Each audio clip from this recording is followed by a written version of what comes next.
Hi, my name's Keith Cooper, Northlight Images, and in this video I'm going to have a look at another picture which I hang on my wall and give some of the background, some of the story behind it, some of the reason why this is the picture of that day that I keep on the wall rather than some others. Now, in the process of setting this up, I went back to the photographs that I took in April 2005 for this. This is a visit when I went to Mesa Verde in Colorado. There's a national park on top of it, but I drove around quite a few bits and pieces of it, and it was a very mixed weather day. It was an early spring in sort of Colorado, New Mexico, that time. Very changeable weather. In fact, looking through the pictures, I've realised that there are probably some there that actually might make some rather nice prints. And I'll have a look at doing a few, specifically when I'm next doing print testing. This image here was earlier on in the day. I was shooting with a Canon 1DS then, so a full frame camera, but only, I say only, 11 megapixels. Now, 11 very nice megapixels in general. Compared to today's cameras, limitations on it, but you know, the images are good and they will stand making large prints. Now, you have to be a bit careful.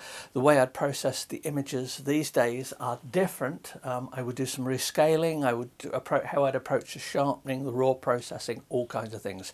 But just a quick look at the raw files from then, the images I see are instantly much better than I recall.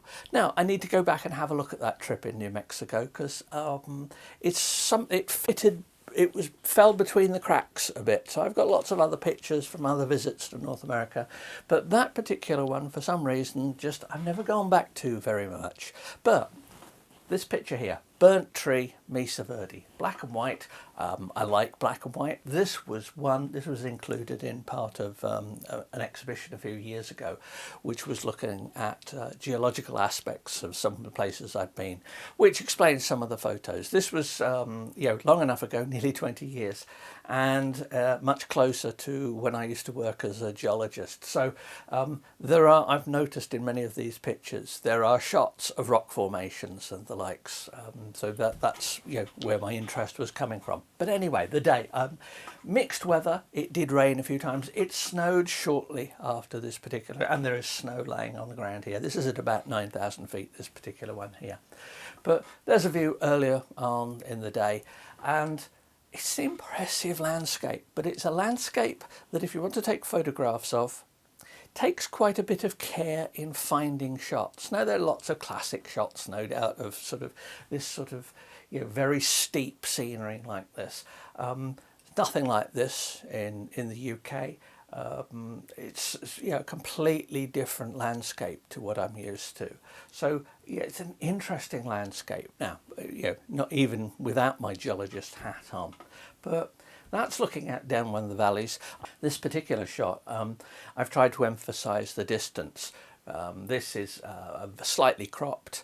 I do find that when I shoot with 35mm, when I shoot in portrait mode, they're a bit tall. I prefer a slightly squarer. I prefer 4:3 or maybe a little bit longer than that in portrait, whereas I tend to, in landscape, prefer wider. Lots of different reasons for that, but it's just personal preferences. Find out what you like. I've never been overly bothered by filling the full frame or thinking I have to fit a composition into the frame. I've always accepted that I can crop, even if that in this case takes it down, and this one is cropped slightly as well, even if that takes it down to say only about 10 megapixels. But as I've shown, I'm quite happy with getting good quality prints from this. Nobody's ever gone up to this and gone, wow, that must have been a very low resolution picture, sensor you use. No, people don't see that. People see other stuff in pictures. But anyway, the day, I drove around quite a few places. I got quite a few pictures. I visited some of the cliff dwellings, the ruins of those that you'll find at this location. And if you know my black and white test image, then one of the component panels on the black and white test image was taken on this day. It's about detail of one of the ruins, showing shadow and detail and things. It's part of how I test black and white prints. But let's just move on. This is now near here. Another burnt tree. The entire area around here was burnt. There'd been a forest fire probably the previous summer. There was growth on the ground, but a lot of the trees were burnt. Happens all the time in an area like this. And in fact, not letting it happen is one that causes problems.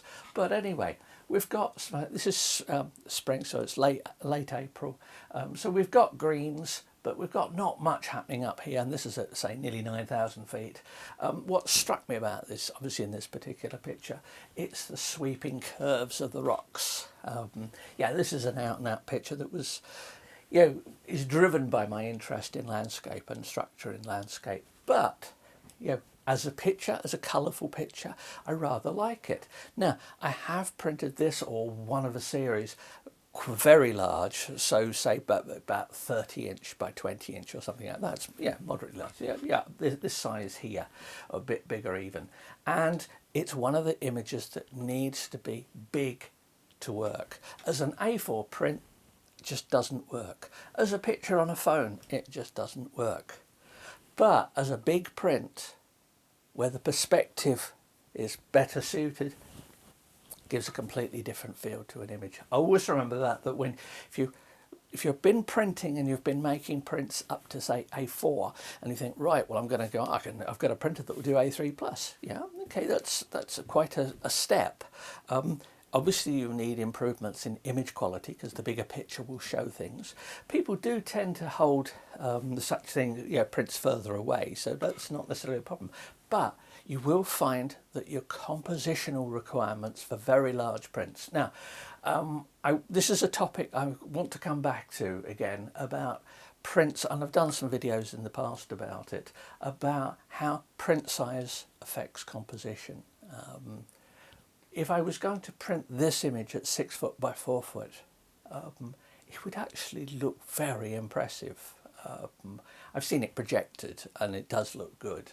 Now, I would need a lot of work on it to take this 11 megapixel image, perfectly sharp, and bump that up to as, you know, as much as 6 foot by 4 foot. But, you know, it's doable. But that's anyway, let's go on another.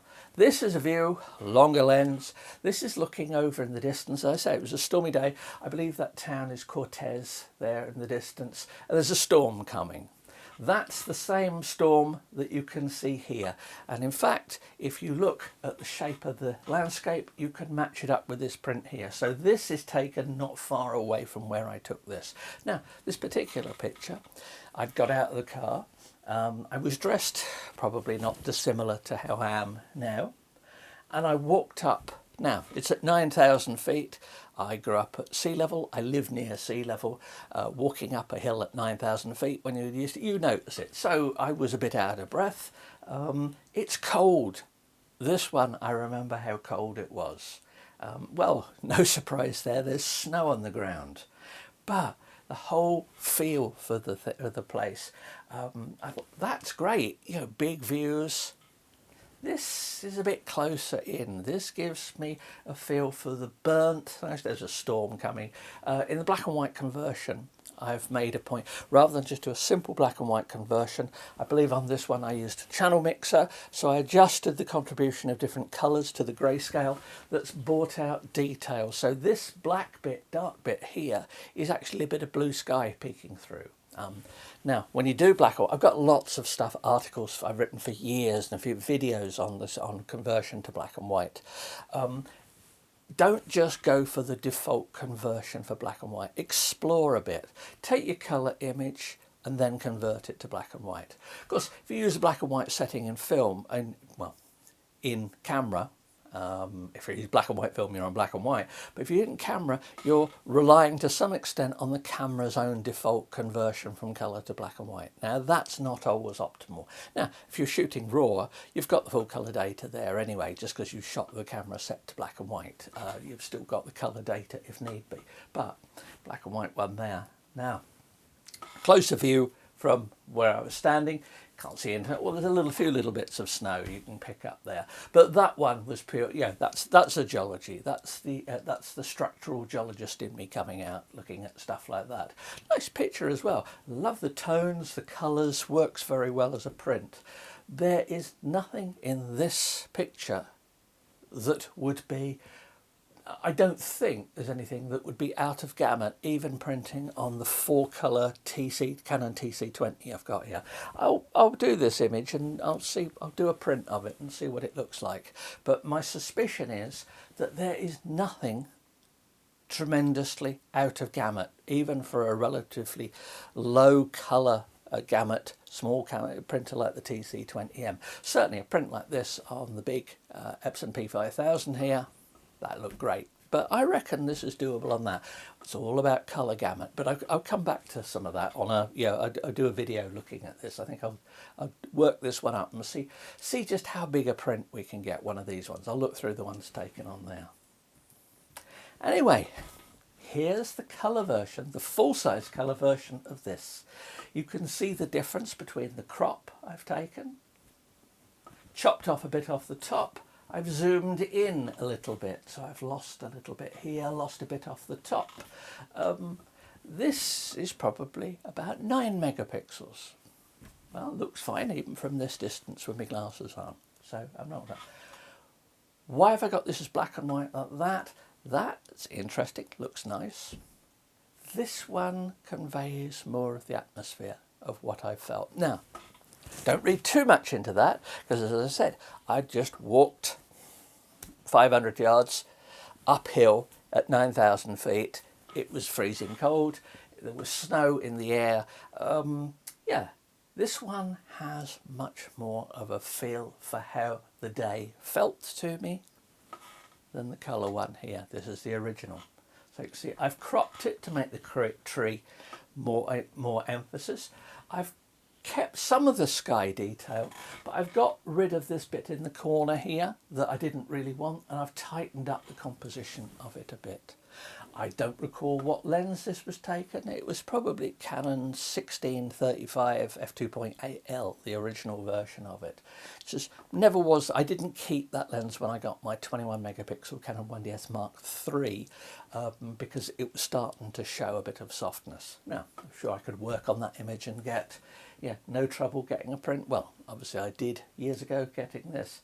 This is printed on a matte paper. Now that won't really show here in the video, but it does mean that the tonal range is not as harsh as it would be if I was to print this on a brighter style paper, like one of these ones in the background here.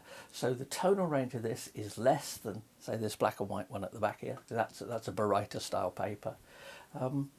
Yeah, this actual print was done on an Epson 9600, SP 9600, 44-inch printer. It just works. Anyway, that's how I ended up at this. Oh, there were one or two other little edits. I will have gone round and using masked curves, because this was done using Photoshop, and I will have made sure that the snow shows up nicely. I have changed slight adjustments to contrast to show up the branches a bit more. There was, I do recall in this image, quite a few little tweaks of what you do is you apply a curve layer, you do a curve, mask it, and then brush it in. So I'm brushing in, it's dodging and burning. So if you've got darkroom experience, I have dodged and burnt this picture here to get the look I wanted in it. And that aspect of my Photoshop editing I perfected, well, I say perfected, had a go at in the darkroom, and then actually got to use properly when I started using Photoshop. So there's quite a few little bits and pieces have gone into this as well. Anyway, so I hope that's of interest. If you find this sort of stuff interesting, let me know, because I've got quite a few other photos that I can go through stuff. I haven't been anywhere recently like this, so it is a bit looking through the archives, I'm afraid. But I am determined when I next go away to actually shoot some videos and do some bits and pieces and try and do a bit more about, you know, some of my thought processes when I'm actually looking at making pictures like this. And my thought processes are not dissimilar in photographing something like this than they would be if I was on an architectural photography job. Weather's different, scenery's different, structures not necessarily that much different. Anyway, thanks for watching. Please do subscribe to the channel if you found it interesting. And if you've got questions, please do just ask in the comments below. Thanks.